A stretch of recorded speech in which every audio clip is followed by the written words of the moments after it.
নগাঁও আৰু লামডিঙৰ মাজত শংকৰদেৱ নগৰত এইটো হল ইমাৰ্জেন্সি লেণ্ডিং ফেচিলিটি। এই ফেচিলিটিটোৰ কাৰণে 4 কিলোমিটাৰ আৰু 200 মিটাৰ 4.2 কিলোমিটাৰৰ এটা হাইৱে বনোৱা হৈছে। এইটো আমাৰ উত্তৰ পূৰ্বৰ ভিতৰতে প্ৰথম ইমাৰ্জেন্সি লেণ্ডিং ফেচিলিটি আমি নিৰ্মাণ কৰিছো।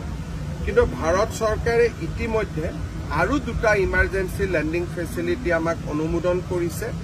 এটা হল বৰমাৰ পৰা টিহুৰ ভিতৰত নামনি অসমত, আনটো হল আমাৰ নগাঁও আৰু লামডিঙৰ মাজত শংকৰদেৱ নগৰত।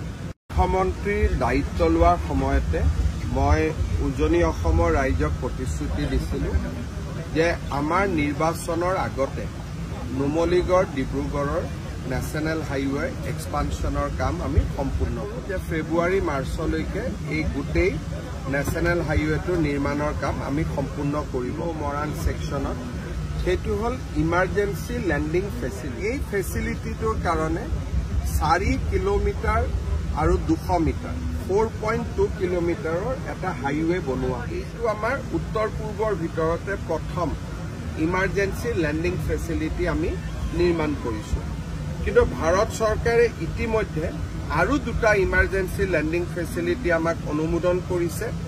এটা হল বৰমাৰ পৰা টিহুৰ ভিতৰত নামনি অসমত, আনটো হল আমাৰ নগাঁও আৰু লামডিঙৰ মাজত শংকৰদেৱ নগৰত।